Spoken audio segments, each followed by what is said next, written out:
Welcome to you at home and welcome to our studio audience. This is the Evidence series and in this programme we're looking at hope. I'm one of your hosts, Gillian Joseph, and we'll have an interesting programme plus brilliant music as always from Ken and his band. Ken.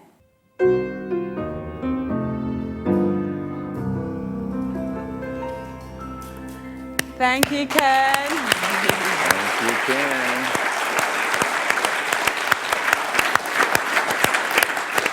Nice and mellow tonight. And this is Dwight Nelson, Hope. We're talking about hope. It's a useful tool, isn't it?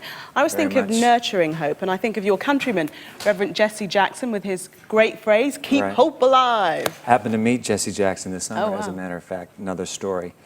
But when he talks about keeping hope alive, it's not just a local or national need. I've been on the 7 continents, and I'm convinced every culture, every nation, all humanity, we're desperate for that hope. We've got to find a way to hang on to it, and that's our theme tonight. How can we embrace it into our personal and corporate bosom, as it were? So are we eternal optimists, or is it that we simply can't cope with reality and that hope is our way of not coping with the situation that we're in? What's the point in hoping for something better when time after time I'm just disappointed? Is hope a reason to keep going? Something to cling to? If I didn't have hope in my life, would I be better off? It's been said the heart would break if it wasn't for hope. But sometimes having hope breaks my heart anyway. Is having hope like wanting a miracle? Or is it a crutch to lean on during the hard times? Where there is life, there is hope. Is that true? Trevor Johnson, nice to have you here at the front table. Pleasure. When you were a kid growing up, what did you hope for? Well, as kids, simple things like just meeting up with the family, the cousins, going on holidays, going out on trips to the seaside. Fantastic. Yeah. Those are the things we loved. Now you are an adult. Have your hopes changed much? Yeah, I suppose they've become more complicated, you know, wanting to realize certain dreams, cars, a big house, you know, some of those things. So you're starting to realize some of those hopes? I wish, unfortunately, some of them haven't actually come through, but we're kind of working towards that, moving towards that direction. And then when you reach those, you get that big house, your career is just spot on, as they say. Then what? Being debt-free, okay. One of the things that I'd really love to have. Yeah. Being able to move to a bigger house, perhaps. A bigger house, even a bigger house, even a bigger car. A bigger car. Yeah. Eventually you're going to retire. Yep. You have hopes beyond retirement? Yeah, to have lots of grandchildren, you know. Lots of Have you told your wife that? I have, no. I'm going to pass it out to my daughter, actually, so. That's right. Yeah, tell your daughter that. Forget your wife, it's your daughter that will make the difference. Yeah, so you live with these hopes, Trevor. Yep, indeedy. I think it's important. Yeah. Thank you for reminding us that hope is woven into the very fabric of our lives. Trevor Johnson, appreciate you. Jillian, how about some music with hope in it?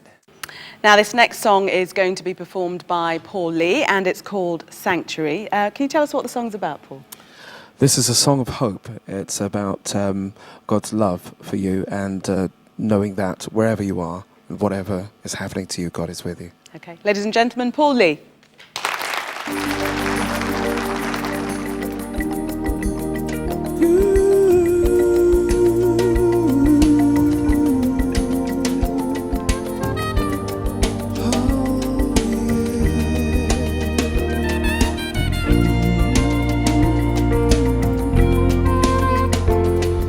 Seems I've left the innocence of Eden long ago, tempted by my heart to go in on my own, beyond the garden, somehow through the desert of my wanderings alone. You have never let me go. I turn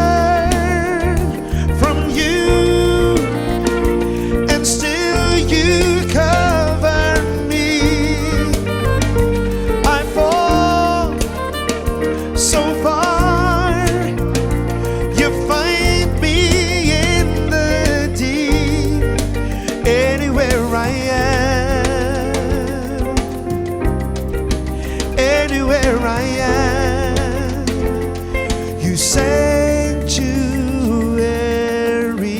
me.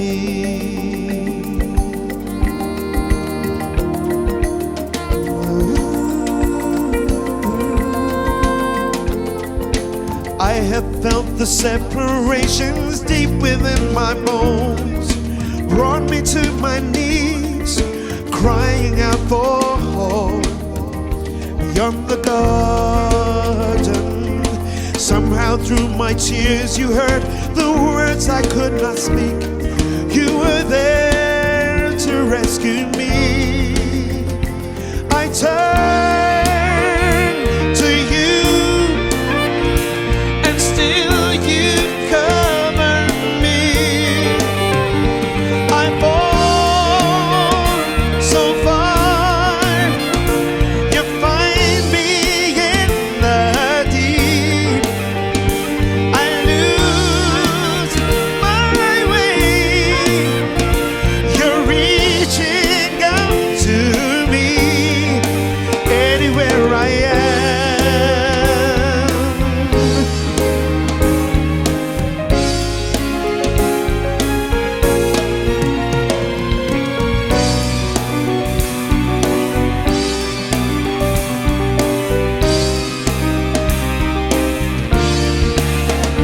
I turn from you, and still you cover me. I fall so far, you're reaching out to me. I lose my way, you find me in the deep. Anywhere I am, anywhere I am, you sanctuary me.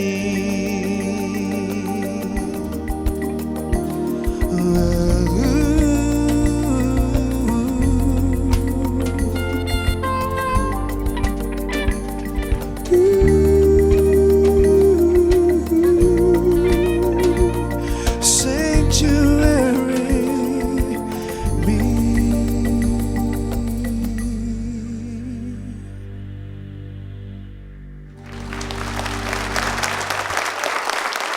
So hope is about yearning for something that we don't yet have. It's a useful tool, one that's underestimated because it can get us through very difficult situations. I have with me now Mary Taylor, who's a poet. You've been writing for 10 years and have used hope as your inspiration for some of your poems. Tell us about the one you're going to perform for us a little later on. Well, I wrote it when I was staying on Iona, which is an island off the west coast of Scotland. It's called a thin place by the Celts. That is one that is close to the other world or the spiritual realm.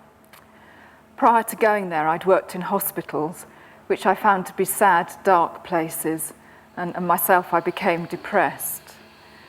By the time I got to Iona, I had left hospitals and the depression was lifting. And there I felt a tremendous sense of hope that light can come from dark and life can come from death, and that love will return like the spring. Now, you use geese in the poem. What do they symbolise? Well, the wild goose is the Celtic Christian symbol for the Holy Spirit, or if you prefer, for love. It's a very strong bird that migrates thousands of miles every year, but returns each winter to Iona and brings life to a bleak landscape. Okay, Mary, we'd love you to share the poem with us now. Thank you. Pasture of the geese. I have crawled on beaches, hands sticky with blood and tar, clambered rocks where the guillemot draggles oil-slicked wings. No more angel than a shag, a junkie tossed to the gulls. I gobbled up my nightmare and retched on the dark. Now I treasure trail barefoot, squat on dunes soft as breasts, where water flags surge and lambs shudder the ewe. Here, in this thin place, I choose to dream. Milk blue turns light on water.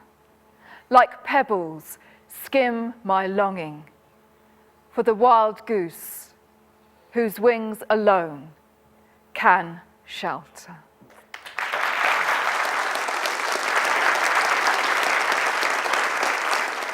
Mary, thank you very much for that. That was beautiful.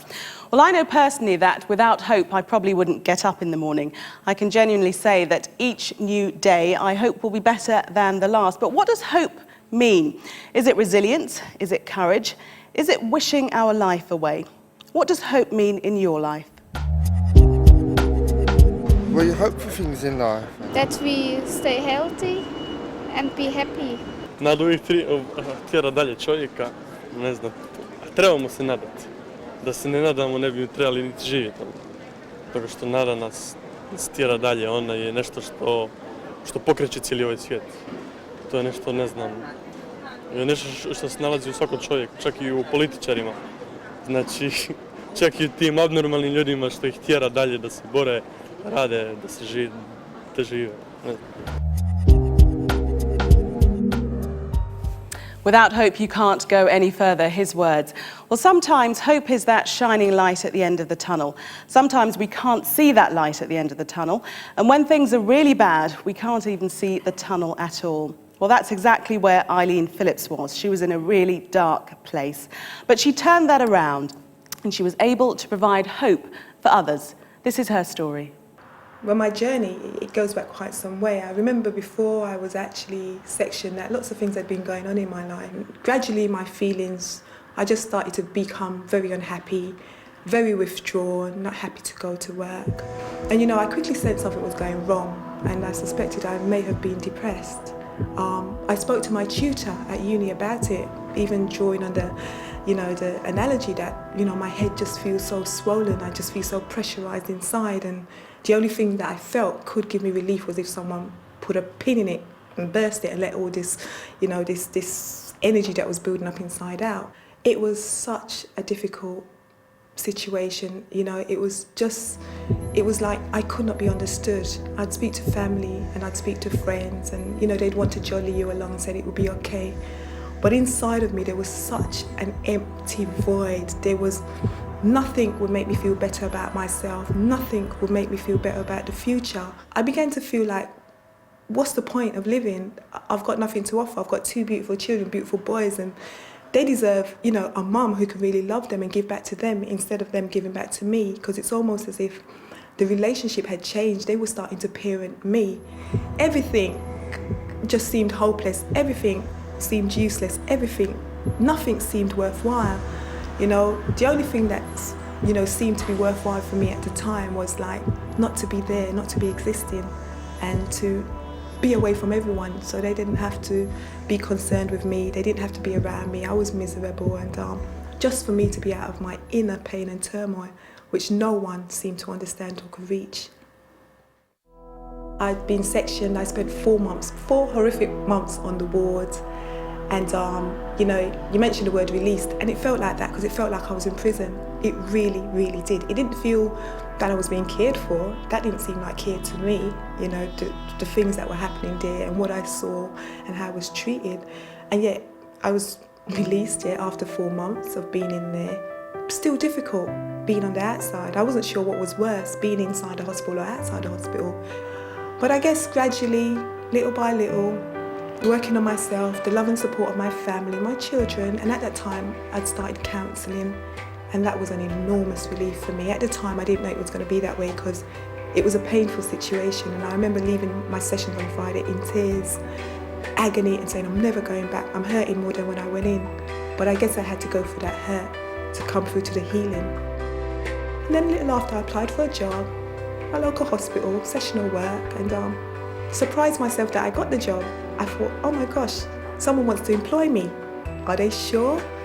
I wasn't very confident, and even though I went and I took on the job, I was still within myself, I was still withdrawn, I still wasn't speaking very much. But then my confidence started to grow, and I started to shine a bit more, and then they offered me paid work, not voluntary work, and I thought, are they sure they know what they're doing? Am I ready for this? But I took it, it was 10 hours a week. And I became more interactive, I started to gain my confidence back, became, more assertive.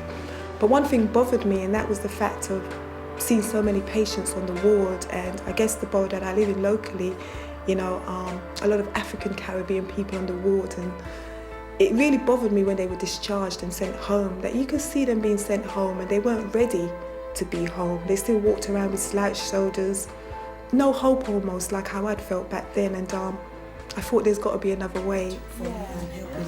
And I came up with a program where people who's been through the mental health system or are having emotional challenges can come together and meet with people who themselves have been there, and I think it gives people confidence and hope to say, well, if Eileen's been there and the other worker's been there and this is what they're doing now, then we can try ourselves. Hope for me is so fundamentally important. When I was on the wards, you know, sometimes you think you've lost hope, but you really haven't. There's something that keeps you going. There's something, you know, I thought I'd lost hope, but then I look at my children and I said, okay, because of them, I'm going to try another day. You know, anything that helps you to press on, one moment at a time, you know, one day at a time, because sometimes a day is too much for you. A moment, you know, just one minute moment at a time. We need that, because eventually, you know, things will change. Things will change. No one stays the same forever. And I think hope is important. We need that, because it's that purpose that keeps us going on when we feel we have nothing else to give. Such a hopeless beginning, but what a beautiful, hope-filled story that comes out of it. I like the way she said we've got to keep pressing on. Yeah, and here she turns her despair into a service for society to help others. We've got to keep thinking about this hope. We're delighted to have with us in this session Lydia Gadina, psychology lecturer and social worker, and Val Bernard, sociologist. Hope, hope, hope, hope, hope. That's all we've been talking about. What is hope? Lydia? Well, if you want to define it, I will opt for a very simple definition. It is expectation and desire combined.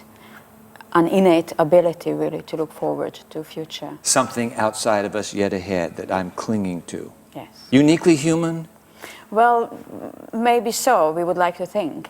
Seligman suggested, he introduced this idea of learned helplessness. This is some authority. Absolutely, yeah. Okay, all right. And he pointed out that rats and dogs, when they have been exposed to electrical shock, they could cope with electrical shock if they had some control over it, and they would press a lever and avoid electrical shock. Okay. Once they lost that control over their life, they demonstrated something like human depression, the sense of helplessness. They lost their ability to control their circumstances. Yes, that's correct. Yeah. Well, we're not rats, obviously. But Val, how do sociologists explain hope? What do they say about hope? It's a new area, and what they're discovering is that there's a negative link between the material society. So materialistic societies tend to have less hope, and societies where there is more dependence on nature, where it's more volatile, there is greater hope. Isn't that something? Yeah, it's quite interesting. I mean, there have been some situations historically where they've seemed hopeless. I'm talking sort of about slavery, the Holocaust, but yet hope has come out of those situations. How do we explain that? It is possible to have hope in hopeless situations. And as you say, there's so many examples of that. And there is something taking a psychological perspective, painfully, there is something in what psychology, is showing us about the human spirit. Definitely, and there are so many cases of people maintaining their dreams because they have the ability to dream, because we have an imagination and we can dream and we can see things that are not part of our reality and make those dreams, make those visions part of our reality. Then that enables us to feed our hope and to come through very difficult circumstances. But how about kids? So we're talking about children. Such a huge challenge for so little hearts. How do kids deal with hope, Lydia?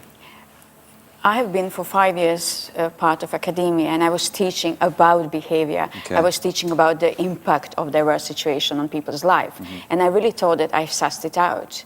I went back to practice a few months ago, and it really what shocked me, had a major impact on me, was the fact that had opportunity to see young people who simply have lost hope because what happened in the childhood, they did not receive support, love when they were young.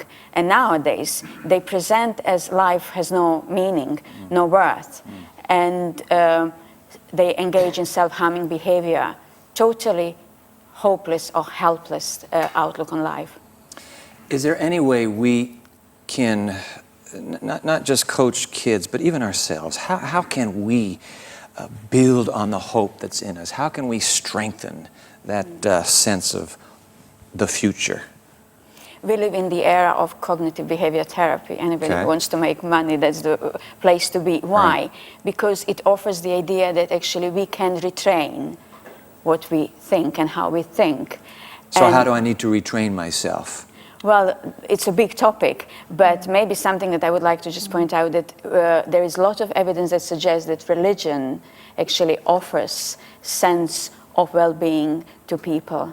So people who believe in a supernatural being actually do better in health?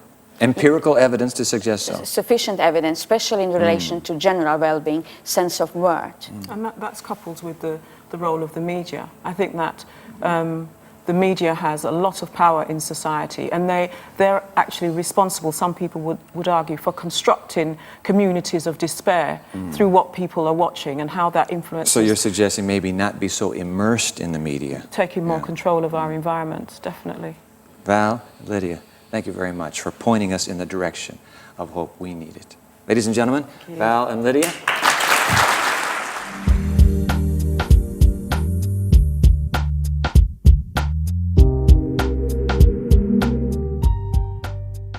Now, this next musical item is called My Father's Heart. It's going to be performed by Kasi Mäki from Sweden. Can you tell us what the song's about?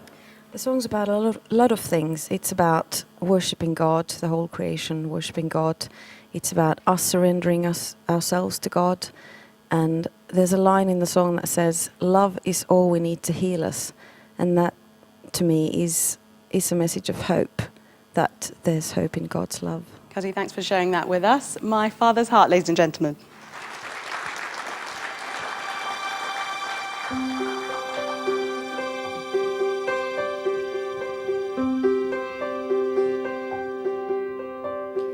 Let everything that breathes praise you. The earth, the sky, the sea praise you. Just as nature shows to us your blessing, soon I find my heart confessing.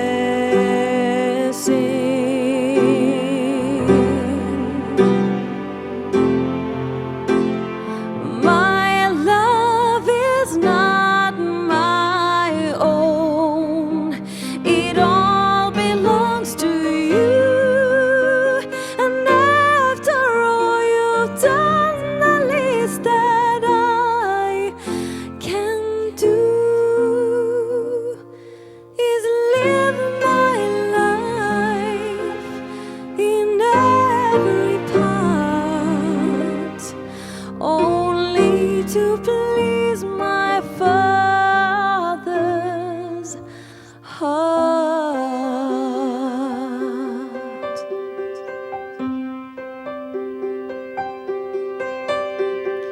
Love is all we need to heal us, flowing from the heavens, Jesus.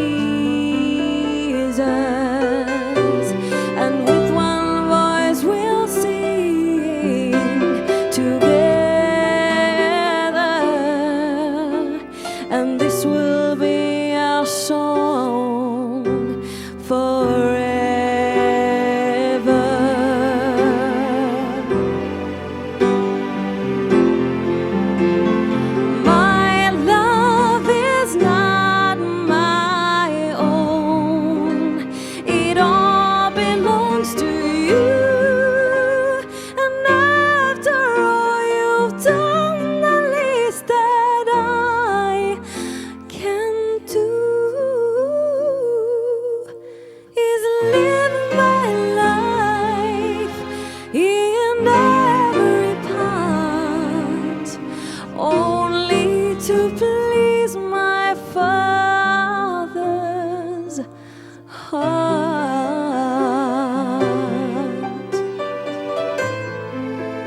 Thank you, Patty Mackey. Beautiful. My Father's Heart. The famous 18th century German philosopher and writer, Immanuel Kant, took all of the essence of his thinking and reduced it to 3 questions. He said, this is the core of what I believe. I'll put the 3 questions on the screen for you. Question number 1, what can I know? What can I know? Question number 2, what ought I do? And question number 3, what may I hope? Tonight we want to focus in on that 3rd question, what may I hope? Because, ladies and gentlemen, no matter how you stack it or cut it, the essence of humanity is that we are all prisoners of hope. We long for hope. As I said at the intro, I've been on the 7 continents. I've seen a whole lot of human culture. Every culture that I know of desperately hungers for hope. I want to go to the playwright Eugene O'Neill. He wrote a play 60 years ago entitled The Iceman Cometh. It's about a dozen or so drunks living around the flop house of a bar somewhere in the shadows of New York City.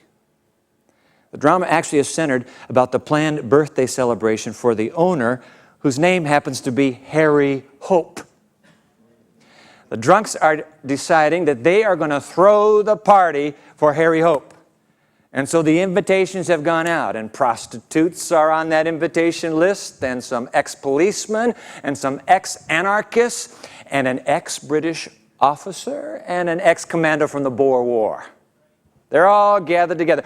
Obviously, the dregs, the scum of society. But they've gathered for this mighty celebration. One of the characters in this play is an hardware salesman, and his name is Hickey. And he tries to help these poor saps cope with life. He's trying to train them, teach them that you don't have to live with hope. In fact, living with hope will actually kill you. Why would you want to live with hope?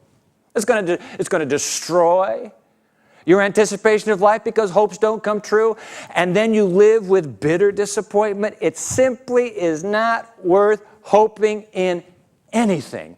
And then as the play is building and building and building, right near the end, Hickey screams at them all these drunks and prostitutes. Here are his words: by rights, you should be contented now without a single damned hope or lying dream to torment you. Whoa, ladies and gentlemen, I need to quickly tell you, pardon his Queen's English, by the way, but I need to quickly tell you, I don't believe Eugene O'Neill or Hickey. I don't believe either one of them. I believe we do need hope. I believe we can't survive without hope. Hope in what? Well, how did Kant put it? What? How did he put it? You remember? Let's put it on the screen again. What may I hope? What kind of hope? We're exploring that in our session today. I realize that there are some people who suggest that the whole purpose of hope is to just go through the act of hoping, and that in itself will be a great psychological exercise, and it will lift your spirits. I believe there's more to it. What may I hope? Immanuel Kant. I think it's the right question to ask, given the world we're living in today. Do you know that in every 24-hour period, 24,000, count them, 24,000 human beings die, most of them under the age of 5. They die of starvation or some sort of hunger-related disease. 24,000 every hour. Have you ever been to an AIDS clinic? Huh? I mean, what may I hope? You want to talk about a world in which terror now and the absolute political and military uncertainty of so many countries? In our country, we live with color codes. You see, are we under orange? Are we under yellow? Are we under red? What may I hope? WMD. We live with those 3 initials. Do you know what they mean over here? Weapons of mass destruction. What may I hope in this world you and I occupy today? What about the ozone layer? You want to talk about that depleting? Increasing the deadly radiation that the entire human race is being exposed to? Shall we talk instead about global warming, the melting of the ice caps, and the spreading of human diseases heretofore unknown? What may I hope? Let's talk about monetary crisis. You say, Dwight, there's not really a monetary crisis. Let me remind you, ladies and gentlemen, all it takes is one or two nations to default on their loans, and the entire global community is thrown into fiduciary and financial crisis. What may I hope? 1 billion people on the planet tonight are living on less than $1. Well, you and I are saying, what about that bigger car? What about that bigger house? I want that retirement, that pension. And all they're saying is, can I just get some more food for tomorrow? What may I hope? That's our question that we've been exploring all through this session together. Shall we hope in reincarnation? Cyrogenics? Some kind of political savior to come along and deliver us all? What may I hope? I want to put on the screen some rather morbid and pessimistic words. This is from a Spanish philosopher. Let's put his words up. This is Francisco José Moreno. He wrote this line: we can neither rid ourselves of the certainty of death nor achieve an understanding of life. You want to talk about hopelessness? Even the very life that we have, he says that we're destined for death. And this life, what is it? It cannot even yield its own meaning? What may I hope? Shall we settle for what the prevailing worldview has settled for? What may I hope? Maybe it doesn't matter to hope at all. I'll be quite bother hoping. Who cares? Nobody knows for sure. Hold that question, because I want to step over here. On this stage before you and me, beautiful, beautiful. Take a very careful look at it, ladies and gentlemen, because you will instantly recognize it. You will say, I have seen this, I have seen this, I have seen replications of this all over the world. Ladies and gentlemen, may I present to you, please, Leonardo da Vinci's beautiful and enchanting Mona Lisa. There she is in all her glory. Now, I need to tell you, this is not the original. Some of you are probably wondering, can I get up? Can I touch this, please, when it's all over? No, it's not the original, for which you will be, and I will be grateful in just a moment. But this is a replication of Da Vinci's masterpiece. I'm not a great art critic, but I do know a little bit about art, and I happen to believe, I think, that this is probably one of the greatest single pieces of art in the world, is it not? Da Vinci, Mona Lisa, that haunting smile. Obviously, whether I know anything about art or not, I can look at this for a little bit and realize, whoa, somebody has put some incredible, loving attention to detail. Look at the lines. Look at the shapes. Somebody has spent hours and hours on this beautiful, beautiful creation. I don't know that somebody, but just looking at the product makes me think, there must be a master artist for this. Wouldn't you agree? Oh, I think so. Now, because I happen to be quite an artist myself, I came prepared tonight to do a little bit of my own artwork. What are you laughing at? You know, I love this painting, lovely, lovely. But it just seems, she seems naked to me. I think most people that really have anything going for them are going to wear a mustache. And so, I think, there's a little more attraction now to the Mona Lisa. And because she's postmodern and probably a young adult, she just needs a little bit of this, because this is certainly stylistic. And I don't know about Da Vinci, but what's the problem with these eyebrows I can't even see?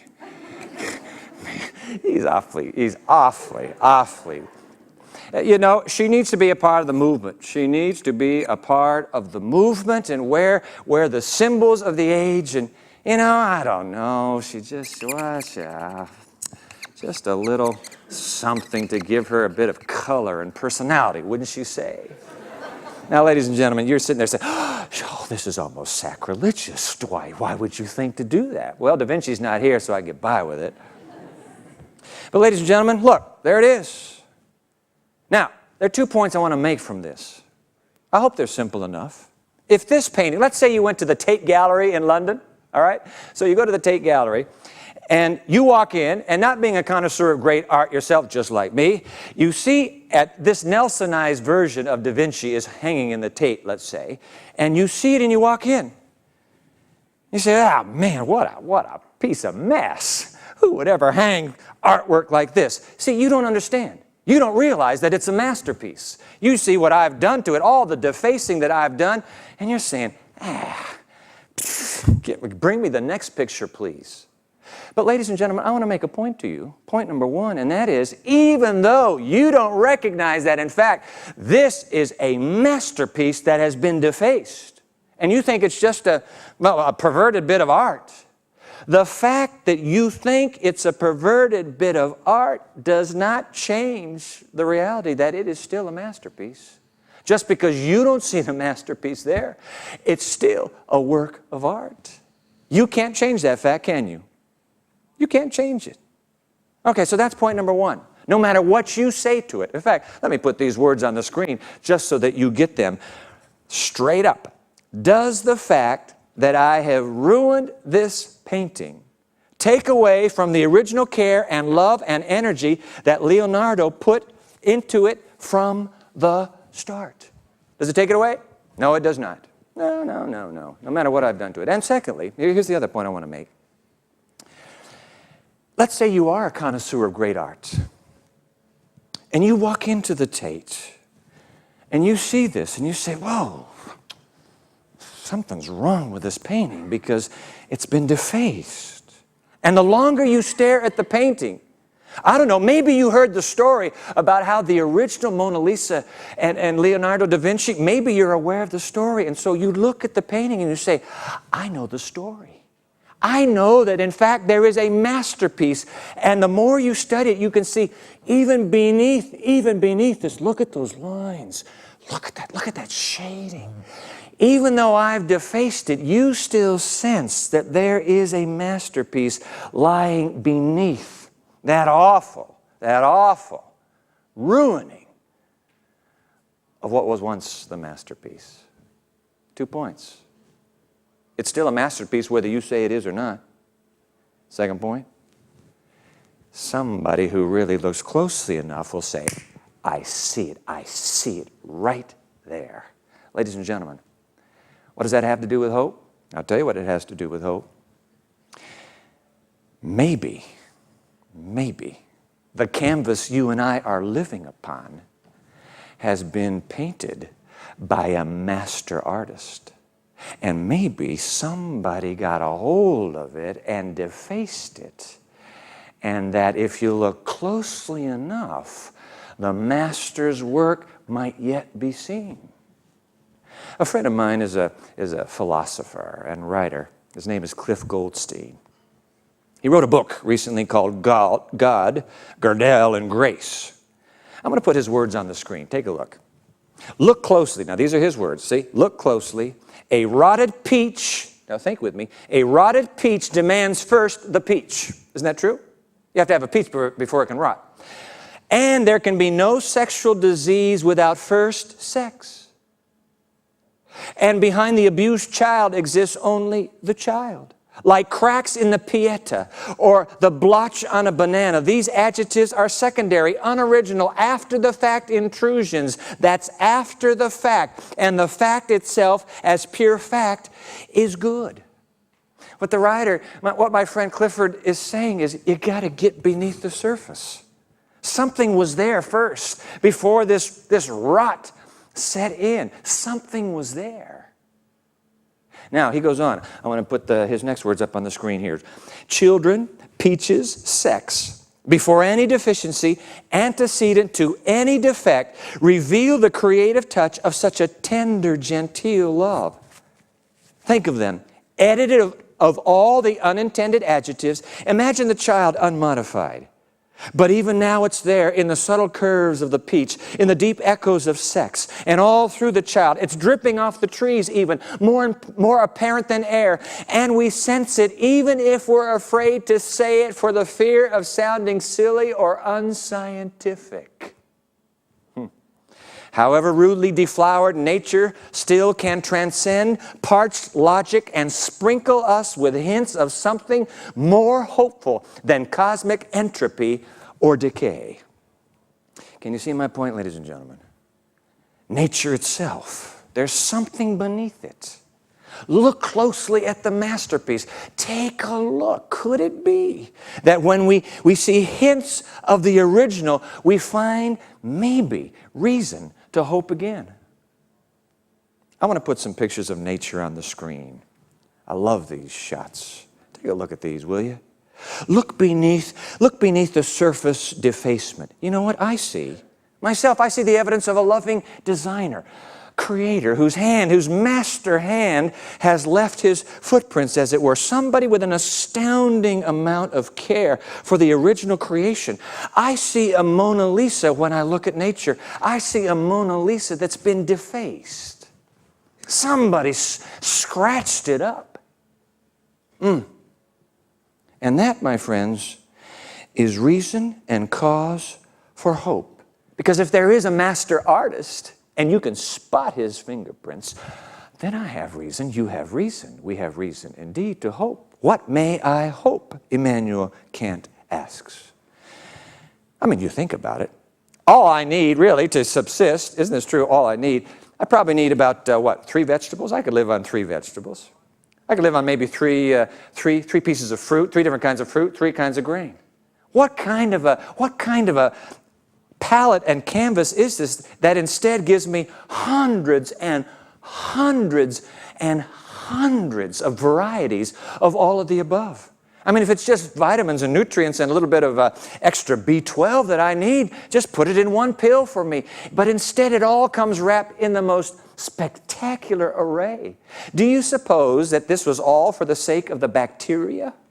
So that when they eat the peach, they say, "Ooh, I love peaches. Why don't I decay more peaches? Where are peaches?" It doesn't make a hill of beans difference to the bacteria. Somebody else takes pleasure in a vast array of the masterpiece in the canvas. You see, what may I hope? What if it's only a defaced picture that we see today, and there really is a master behind the masterpiece? That's what I'm wondering out loud with you. That is tragic, this defacing, and sometime maybe when you and I are together, we'll talk about how it got defaced. I'm thinking about hope right now, though. Thinking about a world where maybe we have reason. Let me put that on the screen. We have reasons. We have good, logical, intelligent reasons to hope. I know what you're saying, but come on, Dwight, please. You're going to say that nature is our reason to hope? No, I'm not saying that nature is our reason to hope. In fact, I'm aware that some of you are going to say, nature is our problem. That's it. I mean, because of nature, we die. And I'll give you that one. You're right. It is a problem for us. I'm not saying nature is the reason for hope. What I'm suggesting is that nature hints at the reason for hope. Take a look at the masterpiece around you. It's been defaced, but is there something beneath that defacing? Let me put a line or two from that ancient book called the Scriptures. I'll put a line on the screen. Take a look at this. Ponder this. You want something to hope in? Take a look at, run this through your computer. For I know the plans I have for you, declares the Lord, plans to prosper you and not to harm you, plans to give you hope and a future. Could they be the words of the master artist? Let me put the words of Jesus of Nazareth on the screen. Are not 2 sparrows sold for a penny? Yet not one of them will fall to the ground apart from the will of your Father. And even the very hairs of your head are all numbered. So don't be afraid. You are worth more than many many sparrows. Ah, Dwight, please, a few pleasant-sounding ancient lines. You think that's supposed to convince me? No, I'm not suggesting that at all. In fact, what I'm asking you to do is imagine that what you just read is true. Just to pretend, okay? Just pretend that maybe there is a master artist and this palette, this canvas upon which you and I exist has been defaced. Then can you imagine that there might be some hope tucked away in what we just read? Because if there is a master artist, then I suppose if Leonardo da Vinci walked in here and said, you know what, this thing has been messed up, give me that palette back, I predict he could probably return this to pretty much the original, couldn't he? There's a line in that ancient book that I put a lot of hope in. Let me put it on the screen for you.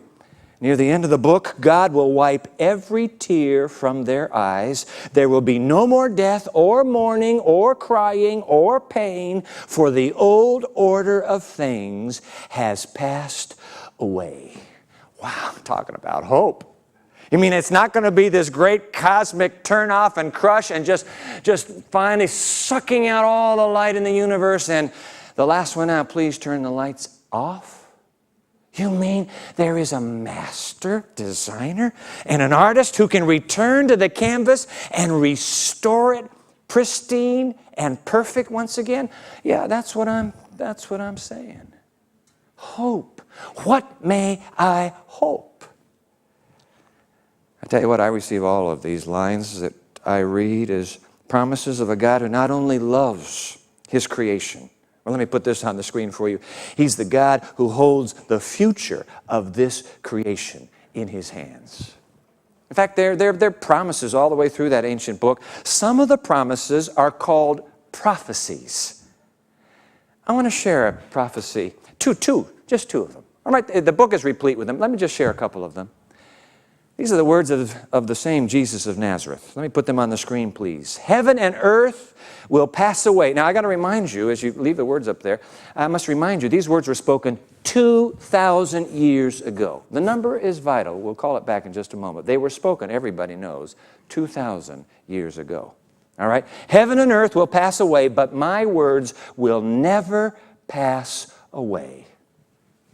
Ladies and gentlemen, I want you to think about that for a moment. The man who spoke these words was living in a little backwater province in the Roman Empire, just a troublesome little place, off the beaten path. And yet he had the audacity to say, what I speak to you now will never pass away. There have been many great luminaries who have wished that their words would last forever and ever. I don't know of any that have had the profound and lasting impact. In fact, my very reading of his words today verifies the veracity of that claim. The words will not pass away. Something, isn't it? That's a prophecy. They haven't passed away. Let me give you one more. The same Jesus of Nazareth speaking. Listen to how he described the future 2,000 years ago. Let's put the words on the screen, please. You will hear of wars and rumors of wars, but see to it that you are not alarmed. Such things must happen, but the end is still to come. Nation will rise against nation and kingdom against kingdom. There will be famines and earthquakes in various places. Now I want you to think again. 2,000 years ago, that's when these words were spoken. And I know what you're thinking. You're saying, oh, Dwight, please. We have had wars and rumors of wars since time immemorial. Don't you tell me that that's some great prophecy. Hold on. Do you want me to trace for you through history how many times brilliant minds have come along and have promised us, the human race, that we are on the cusp, we are on the brink of a brand new utopia that will never be taken away? How many times? In fact, might I put up for you the chaplain to Queen Victoria, because there is a whole cluster of bright bursts of hope at the beginning of the previous century. Let me put him on the screen for you. His name, Charles Kingsley. He is the chaplain, was the chaplain to Queen Victoria. These are his words: "The railroad, the Cunard liners, and the electric telegraph are signs that we are, on some points at least, in harmony with the universe. There is a mighty spirit working among us," he wrote, "the ordering and creating of God." Wow, we're almost there. Now, the historian Hans Koning, writing about that time, describing that time a century ago, these are his words now: "Men and women, more than ever before or since, felt at home on earth and in control of their destiny. The natural demons of the past had been banished by reason and electricity, and the human demons of the new century were still hidden," end quote. And it was Winston Churchill, all of our favorite. Winston Churchill, 1895. He's visiting Cuba, where the Spanish are fighting. And he declares to the world, this will be the last war of whites fighting whites. If only he knew that in a matter of 15 to 20 years, the world would be plunged into the bloody first of two in 1 century, global conflagrations. Man has dreamed, oh, man has dreamed of a utopia at last. But 2,000 years ago, there was a man named Jesus of Nazareth who said, nope, it will never happen. And so far, ladies and gentlemen, that one line is still true. Fact of the matter is, could it be that there is a God who ultimately does know the future? And because of that knowledge, I can have hope in the master artist. Hope that because he knows the future, I can journey toward that future with him. Ladies and gentlemen, I will again share with you that I believe, this is my personal confession now, that I happen to believe that the evidence is indeed extremely credible, that such a master artist does exist. A designer who not only created the beautiful original, but after it became so tragically defaced and deformed, stepped into the human stream of time to join this human race, and then said, I'm going to restore it all one day. A Leonardo da Vinci who saw this awful, awful mess and said, I can make it like the original once again. What may I hope? I may hope, let me put this on the screen for you, I may hope that this master artist knows the future. I may hope that he knows how the story will end. I may hope that in fact it is a very good ending one day in that future. I understand that I can't stand here before you and say, well, listen, if you just had that kind of hope, all your troubles will disappear. It doesn't work that way. But here's what I do want to tell you. If you can cling to that hope, hold it tight, in spite of the troubles, in spite of the heartache, in spite of the bitterness and the pain that you have to endure, if you can know that there is a master artist with your own life, and give him the chance, he can still recreate the original inside of you. Then you can hope. You don't have to despair. You don't have to quit living. You can say, I hang on. I hang on. There is more to come in the story I'm living. So, you can hope. Even in the midst of life's turmoil here, you can hope. Now, I'm sure all of you have heard of the Christian teaching called the second coming. I don't want to get into that tonight. Maybe we'll have a chance to sometime. But I will tell you this. I believe in the second coming because I believe in the first coming. You see, the first coming is of the master artist coming to this place and saying, let me get in the midst of this mess. And then let me die. I believe in that story of the Christ on the cross. Let me die. And then I will take the penalty that you deserve for all the pain, Dwight, you have inflicted on so many people. I'll take it. I promise to redo your life and rewrite your future. And you can hope now in me because the master artist has your life in my hands. What may I hope? Oh my. You can have hope even in the midst of life's pain and heartache, because what the second coming is the master artist coming back to repaint the original. Ladies and gentlemen, some of you are thinking tonight, you know what, Dwight? This is my life. Defaced, messed, I feel worth nothing. I want to say to you, my friend, that if you will cling to that notion that there is a master artist, even for your life, I tell you what, you give your life to Him. Give your future to Him and see if He can't step into your life right now. And with His palette board, begin to repaint your story even today. I tell you what, ladies and gentlemen, you give your future to Him, and then let Him give His future to you. As far as I'm concerned, that's the best thing in the universe to be hoping in.